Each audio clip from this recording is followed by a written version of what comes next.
दिसंबर 1948 में अखंड ज्योति पत्रिका में गुरुदेव का एक लेख प्रकाशित हुआ, जिसमें गुरुदेव ने यह कहा कि आप अपने संतानों के लिए आदर्श बने।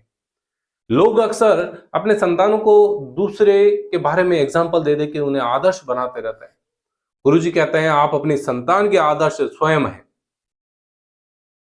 किसी और को आदर्श बनाने की जगह आप स्वयं ऐसे कर्तव्य पूर्ण जीवन जिए, ऐसा कर्म करें कि संतान आपको अपना आइडल माने, आपको अपना आदर्श माने।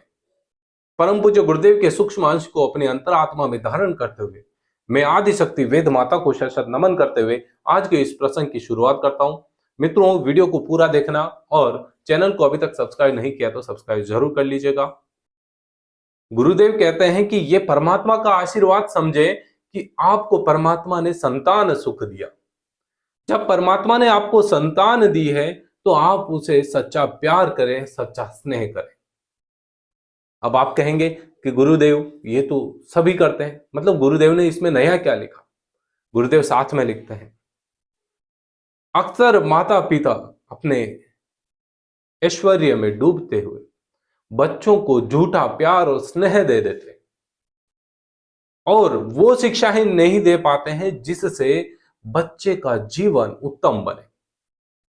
यदि आप भी ऐसे झूठे प्यार और स्नेह में अपने बच्चे को पाल रहे हैं तो कहीं ना कहीं आप उसके जीवन को नष्ट कर रहे हैं।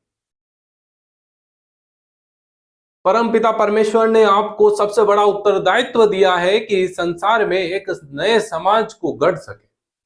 जब आप अपने संतानों को एक अच्छा और आदर्श जीवन जीने की शिक्षाएं देंगे, उन्हें केवल सांसारिक सुख समृद्धि के बारे में ही नहीं बल्कि धार्मिक जीवन, सदाचार और कर्तव्य निष्ठ होने के बारे में जब बताएंगे, वो शिक्षाएं जब देंगे, तब एक नए समाज का गठन होगा और इस समाज को गठित करने में आपका सबसे बड़ा उत्तरदायित्व है। गुरुदेव कहते हैं कि बहुत ही कम माता पिता ऐसे हैं जो अपने आप को इस परिमाण की कसौटी पर कसते हैं और इन सब बातों को ध्यान में रखते हुए अपने बच्चों का लालन पालन करते हैं। गुरुदेव कहते हैं समय आने पर बच्चों को डांट फटकार भी मिलनी चाहिए, समय आने पर उनको स्नेह भी मिलना चाहिए और समय आने पर उनके मार्गदर्शक के रूप में आपको उंगली पकड़ के उन्हें आगे भी चलाना चाहिए। आगे गुरुदेव कहते हैं जिस प्रकार से जंगल में जो जानवर रहते हैं वो अपने बच्चों को शिक्षाएं कैसे देते हैं। उदाहरण के तौर पर जब शिकार करने की शिक्षा जब शेर अपने बच्चों को देता है तो क्या वो शुरुआत में उसे शिकार पर ले जाता है? इसी प्रकार से जब हाथी अपने दल के साथ चलते हैं तो उस दल की अगुवाई कौन करता है? सबसे बुजुर्ग व्यक्ति, जो उन्हें मार्गदर्शन देता है, उन्हें कैसे रहना है, कैसे चलना है, किस प्रकार से इस जंगल में अपना जीवन बिताना है, ये सारी जानकारी वो मार्गदर्शक देता है। ठीक उसी प्रकार से किसी भी संतान के लिए मार्गदर्शक उसके माता पिता होते हैं। यदि आप अपनी संतान का सही मार्गदर्शन करेंगे तो अंतिम समय में, मतलब आप जब वृद्धावस्था में पहुंच जाएंगे, तब जो आपको सुख समृद्धि का अनुभव होगा वो आपके मार्गदर्शन के कारण ही होगा। जैसे आप होंगे वैसे ही आपकी संतानें होगी, जैसे आपके कर्म होंगे उनको देखकर वैसे ही कर्म आपकी संतानें करेगी।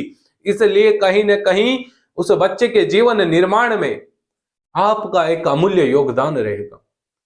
यदि वो बच्चा एक धार्मिक जीवन और एक अच्छा जीवन, सदाचारी जीवन जीता है तो भी आप जिम्मेदार हैं, और यदि वो बच्चा एक अहंकारी का जीवन जीता है, किसी का अहित करता है, अनीतिपूर्ण जीवन को जीता है, तो उस जीवन के निर्माण में भी आपका कहीं ना कहीं अहम किरदार रहेगा।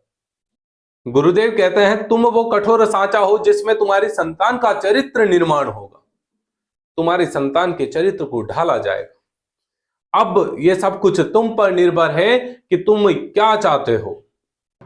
क्या तुम अपनी संतान को मनुष्य समाज में उत्कृष्ट स्थान दिलाना चाहते हो या फिर अपनी संतान को एक मनुष्य होते हुए भी पशु की तरह जीवन यापन करने के लिए छोड़ना चाहते हो? मित्रों, ये रहस्य बड़ा ही गूढ़ रहस्य है और जब मैंने इस लेख को पढ़ा तो वाकई इसका आत्मिक चिंतन आप करिए। गुरुदेव, जिन्हें युग ऋषि कहा जाता है, जिन्होंने आने वाले युग के बारे में कहा, गुरुदेव की भविष्यवाणी थी कि 21वीं सदी उज्जवल भविष्य। गुरुदेव के बहुत सारे लेख हैं। एक ऐसे संत, एक ऐसे ऋषि जिन्होंने स्वाध्याय सर्वाधिक किया। गुरुदेव का यही एक मंत्र है कि सबसे ज्यादा आप स्वाध्याय करें। जितना ज्यादा आप अध्ययन करेंगे उतना ज्यादा आपका मन और आत्मा जो है निर्मल होती जाएगी। आप उसके बारे में सोचेंगे। जब तक चिंतन नहीं करेंगे तब तक आप में सुधार होना संभव नहीं है। इसीलिए गुरुदेव कहते हैं कि आज के समय में इतना अनाचार क्यों हो रहा है, जबकि इतने सत्संग होते हैं, इतनी कथाएं लोग करवाते हैं, इतनी कथाएं सुनते हैं, लेकिन उसके बावजूद भी हमारे समाज में कुप्रवृत्तियां बढ़ती जा रही है। ऐसा क्यों है? क्योंकि लोग केवल सुन रहे हैं, एक कान से सुनकर दूसरे कान में निकाल रहे हैं, ना कि उसका आत्मचिंतन कर रहे हैं। किसी समाज को गठित करने के लिए आत्मचिंतन करना जरूरी है। जब आप आत्मचिंतन करेंगे तो आपके विचार बदलेंगे, और विचार बदलेंगे तो आपके कर्म बदलेंगे, और जैसे ही कर्म बदलेंगे तो एक नया समाज सामने गठित होगा। ये थे गुरुदेव के विचार, गुरुदेव के चिंतन, गुरुदेव के लेख। अंत में मैं अपनी वाणी को विराम देते हुए गुरुदेव के चरणों में शत नमन करता हूं। मित्रों, अभी तक आपने हमारे चैनल को सब्सक्राइब नहीं किया